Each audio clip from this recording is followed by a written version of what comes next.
Hello friends, झणझणीत recipe चॅनलवर तुमचं खूप खूप स्वागत आहे. तर आज संकष्टी आहे. मी ठरवलं आज मोदक बनवूया. तर मी 2 नारळ फोडले आणि खोबरं किसून घेतलं. नारळाचं पाणी ग्लासामध्ये काढून घेतलं.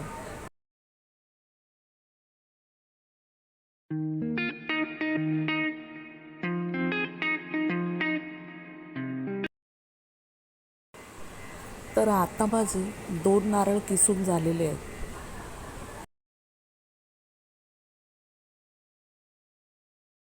तर आता मी इथे 2 वाटी खोबऱ्याला 1 वाटी गूळ असं प्रमाण घेतलं आहे.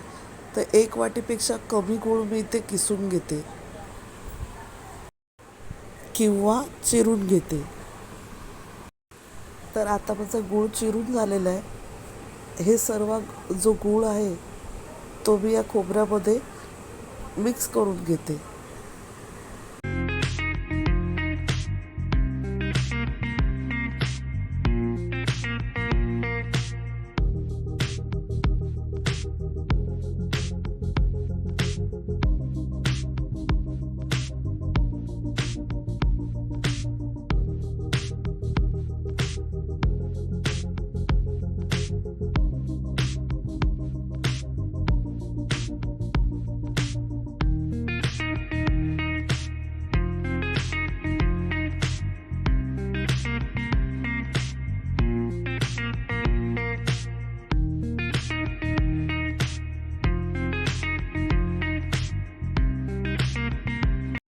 इथे मी काजू आणि बदाम बारीक चिरून घेतले.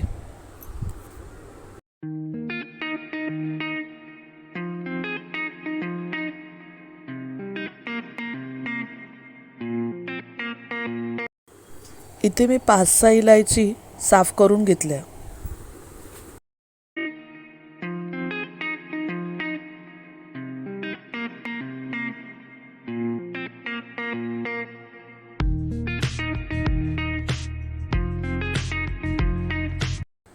आता हे सर्व मिश्रण एका टोपामध्ये काढून शिजवून घेणार आहे मी. तुम्हाला हवं तर तुम्ही इथे तूपही ॲड करू शकता. इथे मी 2 टेबलस्पून साखर घेऊन त्याच्यामध्ये इलायची वाटून घेतली.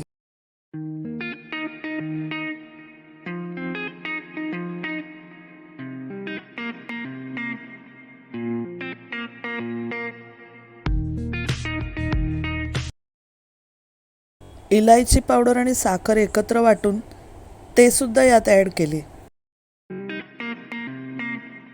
आता आपल्याला हे मिश्रण शिजवून घ्यायचे. देवाला नैवेद्य दाखवण्यासाठी मी हे मोदक तयार केले होते, म्हणून नारळाचं पाणी मी न पिता ते यातच ॲड केलं. आता याच पाण्यात हे सारण मी शिजवून घेणार आहे. आता काजू बदाम सुद्धा ॲड करून घेतले.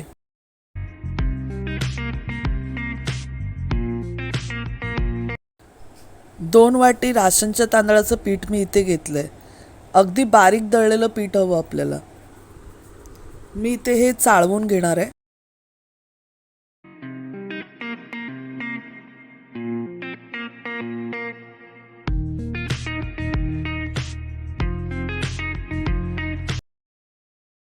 पाच मिनिटात आपलं सारण शिजलेलं आहे. तर आता हे बाजूला ठेवून घेऊया.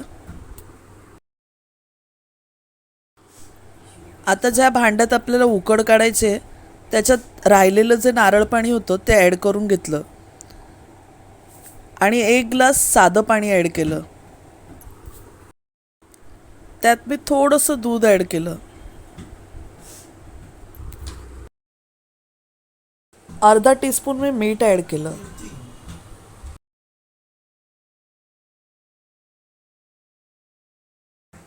चाळवलेलं तांदळाचं पीठ ॲड करून घेतलं.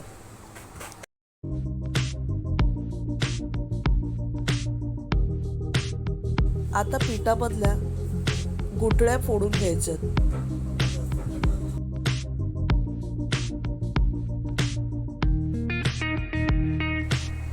आता वाफ दिलेलं हे पीठ एका भांड्यात काढून घेतलं.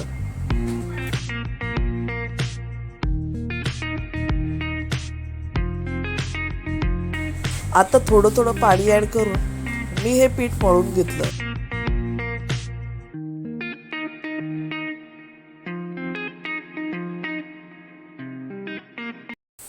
आता मी बारीक पिठाची गोळी करून त्याची पारी बनवली.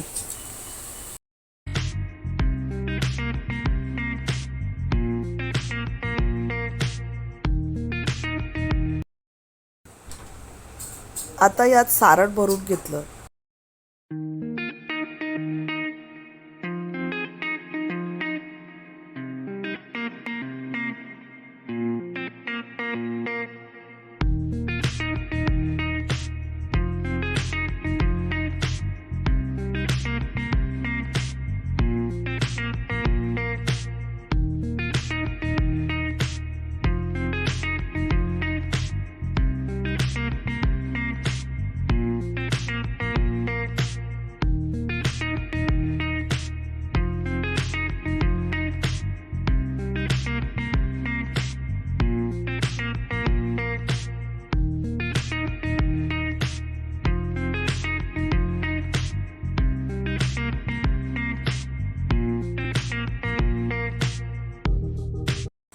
आणि मी हा छान मोदकाचा शेप तयार करून घेतला.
एकवीस मोदक तयार करून मी 10 मिनिटं इडली पात्रात वाफवून घेतले आणि आता माझे मोदक तयार झालेले आहेत.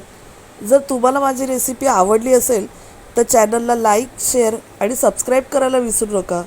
धन्यवाद.